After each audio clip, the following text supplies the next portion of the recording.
Hello guys, my name is Will and welcome to our more video about Dragonheir Silent Gods. In this one we're gonna talk about Ruins, the Heretical Ruins, and I'm gonna show you a free-to-play team that you can use, and I'm gonna explain the strategy and everything that you need to know. I've been trying to create a free-to-play for level 10, okay, but it's a bit harder, okay? The damage is quite insane and you really need some nice accuracy, 260. So this really requires good gear, good artifact, a lot of good things, because you don't want to miss that attack penalty and some of those buffs. But level 9 is already pretty good because it's giving you a guaranteed rune, okay? So this is what we are looking for. So we're gonna have a look. I'm gonna show you my team. I actually have two teams that you can use, just in case if you are missing any of these heroes. One of them, of course, Irion, you wave it. The other one, maybe you don't. So the first team I want to show you, so this is actually, let's see, it's here, it's this one, okay? So this is the first team I want to show you. So you guys can see they are on this corner, and there's a reason, okay? But first, let's just have a look at the boss, and then I'll talk about every single hero and what is the strategy here. So this bird will use these two skills, okay, that spews fireballs and splash to all enemies inflicted with burn. So we don't want any burn on our characters.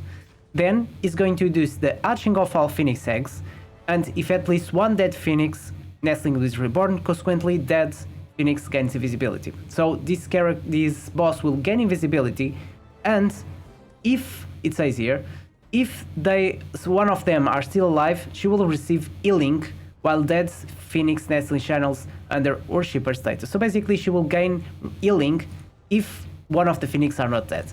And the ultimate, she will deal fire damage and a pretty high damage and inflict 2 stacks of burn. So we don't want this burn, and if we can inflict some attack penalty to reduce this damage will be even better. So the DPS, as always, DPS here are completely replaceable, so don't care about these two. These three are the important ones. And you can really do the same strategy with Wrymrrow, but I'm using Wrymrrow with two purposes, okay? So the first one is to apply attack penalty, of course, and delay some of the damage. The second one is to delay the ultimate energy, because if you are delaying, the way I'm going to delay, basically, I'm going to delay here. So instead of this guy taking 24 seconds to do this full cycle, it's going to take 29 seconds, all right? And with this, will give us more time to kill both of the phoenix, the baby phoenix. The other guy here, Wrymrrow, will be the tank. This guy will have two goals here, okay? He will provide some healing to himself and the other characters around, and also will provide attack penalty, okay? Not to just the big phoenix, but to all the phoenixes, because this ultimate can be applied on a big area, okay? So we're gonna apply attack penalty on all of three when they are resurrected, and this way they will do less damage to the tank and the other characters, all right? And Wrymrrow is here because when we start the fight, he's going to move there, all right? And when the phoenix is resurrected, he will stay there. So we'll never move there. If you place Wrymrrow here or another tank, when the phoenix are revived, there's a chance that he can move to the left or the right, and I don't want him to move to the right for a simple reason.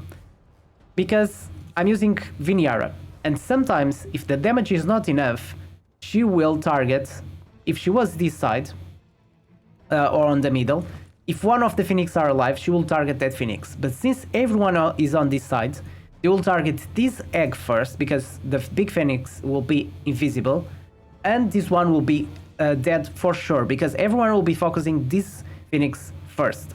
And then Wrymrrow will apply this reduced ultimate energy, giving you more 5 seconds to do some more damage and kill both of the phoenixes. Then we have Catherine, and Catherine is here because of the healing and debuff immunity, okay? So she will give debuff immunity to everyone to prevent any burning stacks, right? So let's just check the timings, and then we're gonna have a look at the gear. So regarding the timings, as you can see, this will be a cycle of 29 seconds, which is pretty high and gives you a lot of time to do damage. As you can see, I'm not setting any timings on my damage dealers because they will be fine. We have 17 seconds on Wrymrrow, so she will apply the ultimate here and will delay it back here. So it means it will delay 5 seconds of the ultimate of these damage skills. So instead of taking 24 seconds to cast all of these skills, will take 29 seconds. Then we have Wrymrrow that will apply this at 24. So remember, it will not apply the attack penalty at 24 because these skills will be delayed 5 seconds. So it means it will attack here and will apply attack penalty to the big phoenix and the small ones. And then Catherine will apply debuff immunity by the same time. Alright, and this is basically the timings explained. Regarding the gear, Wrymrrow, you can use, on Wrymrrow you need some accuracy, at least this guy requires 240, so at this moment I have 213, which is a bit risky, so you really want to give him some accuracy. In this case I'm using Crown of the Unclean, because it will provide some extra damage with this defense penalty 1, and I have defense penalty 2 on Lucenia, so you can use these witches remain on Wrymrrow instead. Then Wrymrrow, another thing, just to finish with Wrymrrow, you can do is giving some of these talents.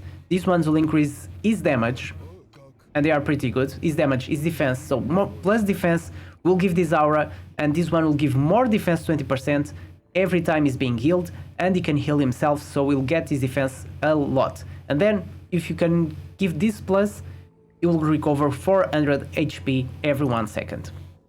Then Wrymrrow, she doesn't need this, alright? I'm using this just because of the accuracy, so you can use any artifact that provides accuracy, and if you use this set, this will increase the elemental damage by 15%, so will increase your damage. Regarding the talent tree, you can use this one that will provide the same aura and some accuracy. Then we have Catherine. Catherine, I'm not using any talent tree, you don't really need it. Regarding the artifact, I'm using this one, but of course this is not the best one. On Catherine, you can use Tiara. This will be pretty good. You can use Mirror of the Living. And these ones you can use Life Spindle. Life Spindle is something you can use on Wrymrrow as well if you have enough accuracy. And I think that's basically it on Catherine. If you can use the artifact that can provide some healing, that will be perfect. Or at least some enlightenment, because the healing scales with enlightenment.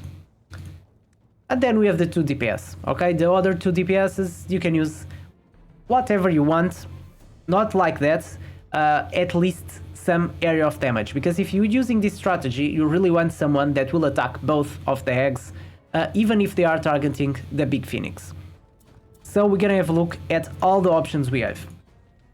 So, of course, the free options, you can use Ladelia, as always. Ladelia will provide some area of damage, but probably will be a bit more tricky because she will stay, the summon will stay around here, so we'll miss that tag. So maybe that's not the best option. You can use Voresh as a damage dealer because he attacks all over the battlefield and he can apply the defense penalty. You can use Zarlot as a damage dealer. Again, you don't want to apply this Joshua speed penalty or your skill timings will be messed up. You can use Dorkuras, or if you want to use the Frost ones, let's check the Frost ones. You can use Dorkuras or Rava and then use Vidimir. That will make this Ice Ball, Ice Nova jump between all of 3. Then, let's check every elemental. Poison. Poison is a bit more tricky. Because if they are staying there, will be harder to hit all of them. But you can use Sigrid, alright? You can use Sigrid. Where is Sigrid? Let's go to Wildfire. You can use Sigrid. If you apply some debuffs, Sigrid can use this ultimate and do some damage. Okay? She's a support, but if you build as a damage dealer, she will do damage for sure.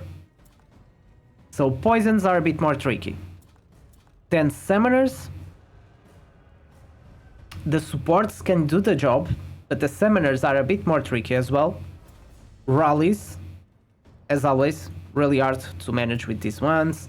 Dauntless, there will be single target, so not the best options. Frost will be good. Wild, again, a bit tricky with this strategy. So I really think your best options will be the supports. There are some nice supports that will deal area of damage. So Sigrid will be one of them. Yola will be one good to use, doing area of damage. What else we have here? I think that's pretty much it. Yeah, Zarlot and Voresh. Voresh, you have it for sure. So you can, for example, use Voresh with Sigrid, and they will do a good amount of damage. So you can use that combo or as damage dealers. So you don't need to give any accuracy, just give them equipment with damage. So you're gonna have a look at this strategy. We're gonna play on this. If your gear is not that good, you can always use the defense aura from Frubart. And this will be pretty easy. So as you guys can see, Frubart is there already healing. We have damage coming from them. And now I'm gonna use Viniara ultimate. It's going to delay it and gives me a little bit more of time to do damage. Now we apply attack penalty and debuff immunity. Okay, so resistance to that. As you guys can see, I'm killing the first one on the left. The other one is still alive, but since I'm using this position, Viniara will attack him and will give more time to kill the other one. Okay, and from this on will be just a repetition, and we're gonna keep doing the same thing basically. Right, so we are reaching the last little bits, and there you go. So I'm doing this on auto with this team. It's not the best team. I'm taking a lot. I can do in 3 minutes, but you can do the same thing with the same strategy. You can use other Frost heroes, and they will do the same thing. It will work with other DPS if they are doing area of damage. As I said, you can use Zarlot, you can use Voresh, you can use Sigrid, and do the same thing basically. And I'm pretty sure it will work as well. These levels will provide you 1 guaranteed of this. The next one will provide you 2. And I'm working on a team free to play for that, but I've not reached that point yet. But as soon as I get a free to play team, I'll bring it to the channel. So I hope you guys enjoyed this video. Comment below your feedback about this team. If you have a different team, let me know below what is the team you are using, if it's a free to play team as well. Hope you guys enjoyed this video. Don't forget to leave your like and subscribe to my channel. See you in the next one.